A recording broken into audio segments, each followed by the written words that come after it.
So finally coming back from the 2 week break, and just to give you a little refresher, this is where Gojo launched that hollow technique purple and Sukuna's all beaten up and it's declared that he's won. We're finally back at 236 with me and Murray releasing the leaks for this week, so please go ahead, feel free to check him out. All credit to him. And with that being said, let's begin. The chapter starts with Geto saying yo to Gojo, who's looking stupefied. Gojo says this is awful, and Geto pouts and says that Gojo's being rude. And as their conversation continues, Gojo says that he told his students that when you die, you are alone. So he hopes that this is just an imagination. Geto asks, who cares? But Gojo replies, it matters. About my father? But then Gojo leaves the topic behind, saying that he left it for Shoko to handle in the future, so it's okay.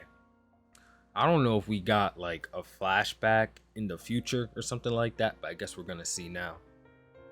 Geto then asks, how was the fight with the King of Curses?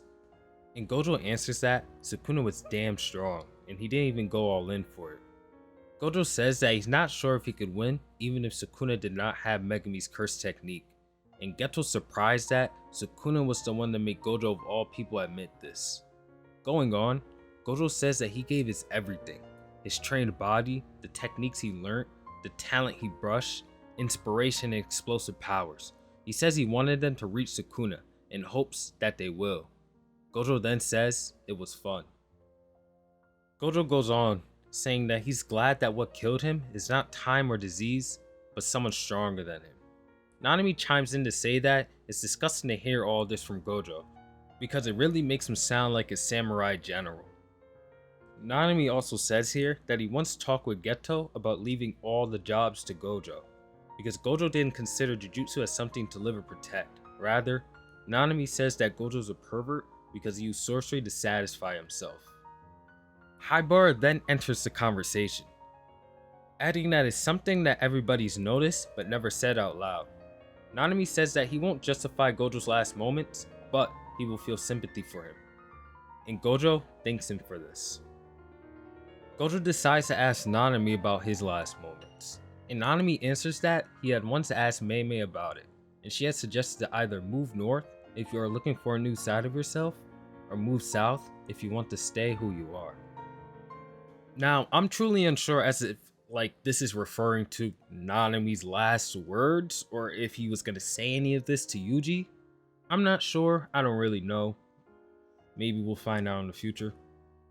But of course, Nanami chose the south, without any doubt too, and his last moments weren't so bad due to Haibara. Gojo then bids farewell to everybody. Geto, Yaga, Nanami, Haibara, Riko, Kuroi, and then we're shown Gojo's dead body. Apparently, he's been cut in half. And yeah, can't believe it myself, honestly.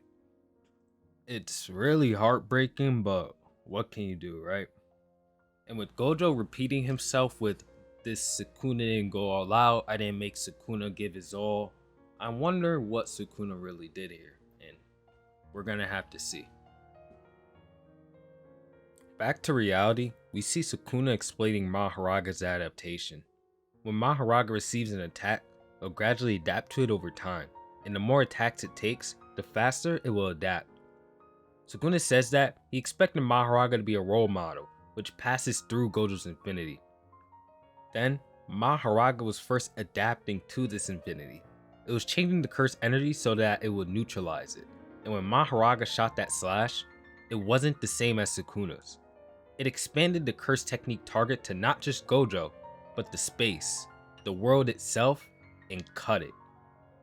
We then see Gojo has been cut in half, and as Sukuna explains, infinity does not matter if I can cut the entire world. And as Sukuna looks down at Gojo's body, he says, great job, I will never forget about you.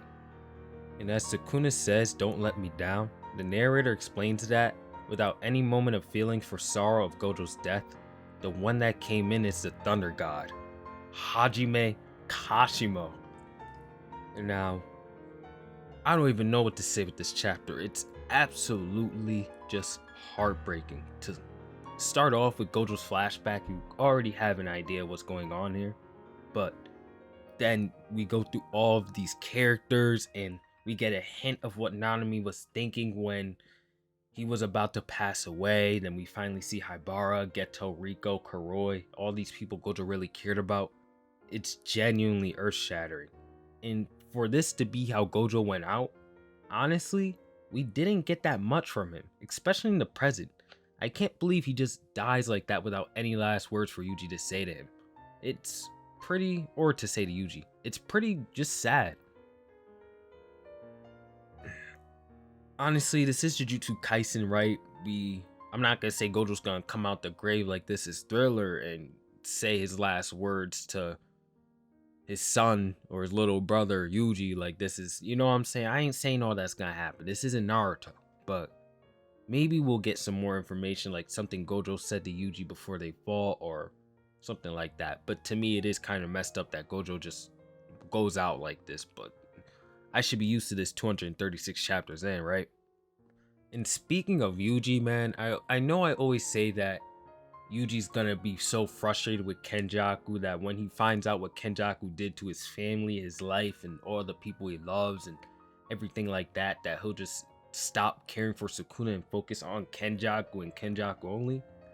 I know I say that, but when I really see Gojo get put down in front of Yuji like this, well, not in front, but obviously on the TV and Yuji's watching, it's hard for me to believe that statement more and more. But I really do want to stick to that, you know, Yuji's gonna focus on Kenjaku thing, but if Yuji focuses on Sukuna, that'll be just as fire. And like I said, I made a video about Yuji literally focusing on Sukuna being the only way that he can become a special grade sorcerer. Never mind about Yuji, I don't want to say too much. Obviously, I got to save a lot of this for my review. Lastly, the Thunder God himself finally entering the battle. I'm surprised he's joining the battle at this rate. Like, doesn't he want to fight Sukuna at full power? And another thing is, if Gojo won this battle, do you think Hajime would have came down and done the same thing to finish off Gojo? Because the fact that he went down there with no hesitation really tells me that, again, he most likely sat down and watched this battle just to see which one of them he's going to fight, not just because he joined the hero side. But I was hoping that if this were to happen the way that Kashimo did it, now I'm not GEGE himself, so I'm not telling him how to write his story, but what would have been fire was if we saw his technique, like a huge lightning bolt come from the sky and just like blow up Sukuna, and the chapter ended there. That would have been peak choreography. That's like Infinity War type. That would have been so fire. But my bad, guys. Let me save a lot of this for the review. This chapter was really heartbreaking but amazing at the same time. Really good job by GEGE Agatami. He never fails. And again, I'll catch you guys for the summary and review that comes out probably tomorrow or Thursday or Friday, whatever. And have an amazing day. And make sure you get some rest because I'm up at 2:30 right now. I don't know if you guys are up that late, but yeah. Anyways, see ya.